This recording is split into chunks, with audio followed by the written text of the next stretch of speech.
ಮೊದಲನೆಯ ವಾಚನ. ಇಬ್ರಿಯರಿಗೆ ಬರೆದ ಪತ್ರದಿಂದ ವಾಚನ. ಅಧ್ಯಾಯ 2, ವಚನಗಳು 14-18. ಸಹೋದರರೇ, ಮಕ್ಕಳು ರಕ್ತ ಮಾಂಸಧಾರಿಗಳಾಗಿದ್ದರಿಂದ ಯೇಸುವು ಅವರಂತೆ ರಕ್ತ ಮಾಂಸಧಾರಿಯಾದರು. ಹೀಗೆ ಮರಣಾಧಿಕಾರಿಯಾಗಿದ್ದ ಸೈತಾನನನ್ನು ತಮ್ಮ ಮರಣದಿಂದಲೇ ಸೋಲಿಸಲು ಮತ್ತು ಮರಣ ಭಯದ ನಿಮಿತ್ತ ತಮ್ಮ ಜೀವನ ಉದ್ದಕ್ಕೂ ದಾಸ್ಯದಲ್ಲಿದ್ದವರನ್ನು ಬಿಡುಗಡೆ ಮಾಡಲು ಅವರು ಮನುಷ್ಯರಾದರು. ಅವರು ಉದ್ಧಾರ ಮಾಡಬಂದದ್ದು ಖಂಡಿತವಾಗಿ ದೇವದೂತರನ್ನಲ್ಲ, ಅಬ್ರಹಾಮನ ಸಂತತಿಯನ್ನು. ಆದ ಕಾರಣ ಎಲ್ಲದರಲ್ಲೂ ಅವರು ತಮ್ಮ ಸಹೋದರನಿಗೆ ಸಮಾನರಾಗಬೇಕಾಗಿತ್ತು. ಜನರ ಪಾಪ ನಿವಾರಣೆಗಾಗಿ ದೇವರ ಕಾರ್ಯಗಳನ್ನು ನಿರ್ವಹಿಸುವ ದಯಾಮಯನೂ ನಂಬಿಗಸ್ತನೂ ಆದ ಪ್ರಧಾನ ಯಾಜಕನಾಗಬೇಕಾಗಿತ್ತು. ಸ್ವತಃ ತಾವೇ ಶೋಧನೆಗೊಳಗಾಗಿ ಯಾತನೆಯನ್ನು ಅನುಭವಿಸುವುದರಿಂದ ಶೋಧನೆಗೆ ಒಳಗಾಗುವವರಿಗೆ ನೆರವಾಗಲು ಯೇಸು ಸಮರ್ಥರಾದರು. ಪ್ರಭುವಿನ ವಾಕ್ಯ. ದೇವರಿಗೆ ಕೃತಜ್ಞತೆ ಸಲ್ಲಲಿ. ಕೀರ್ತನೆ. ಶ್ಲೋಕ. ನೆನಪಿನಲ್ಲಿಡುವನು ಪ್ರಭು ತನ್ನ ವಾಗ್ದಾನವನ್ನು.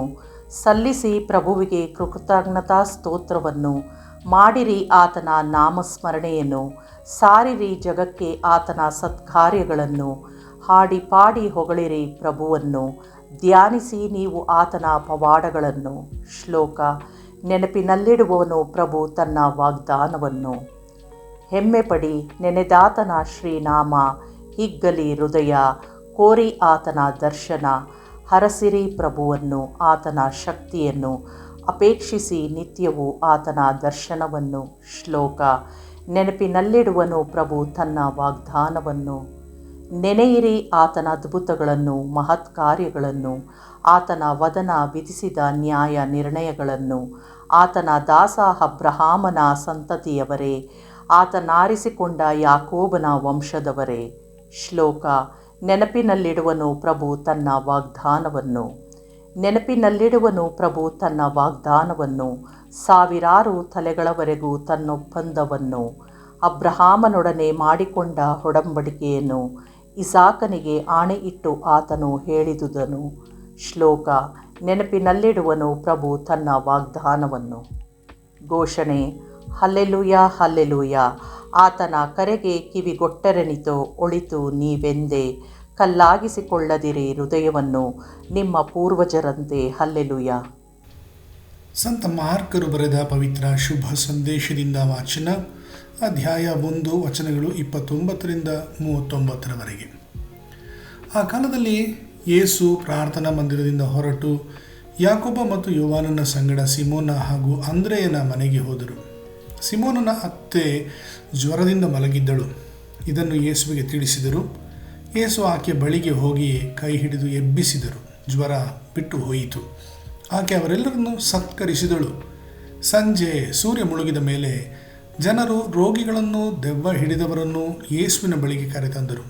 ಊರಿಗೆ ಊರೇ ಆ ಮನೆಯ ಬಾಗಿಲಲ್ಲಿ ನೆರೆಯಿತು. ನಾನಾ ರೋಗಗಳಿಂದ ನರಳುತ್ತಿದ್ದವರನ್ನು ಯೇಸು ಗುಣಪಡಿಸಿದರು.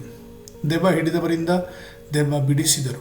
ತಾವು ಯಾರೆಂಬುದನ್ನು ದೆವ್ವಗಳು ಅರಿತಿದ್ದುದರಿಂದ ಯೇಸು ಅವುಗಳಿಗೆ ಮಾತನಾಡಲು ಅವಕಾಶ ಕೊಡಲಿಲ್ಲ. ಮುಂಜಾನೆ ಬೆಳಕು ಹರಿಯುವ ಮುನ್ನ ಯೇಸು ಎದ್ದು ಏಕಾಂತ ಪ್ರದೇಶಕ್ಕೆ ಹೋಗಿ ಪ್ರಾರ್ಥನೆ ಮಾಡುತ್ತಿದ್ದರು. ಇತ್ತ ಸಿಮೋನನು ಅವನ ಜೊತೆಗಾರರು ಯೇಸುವನ್ನು ಹುಡುಕಿಕೊಂಡು ಹೋದರು.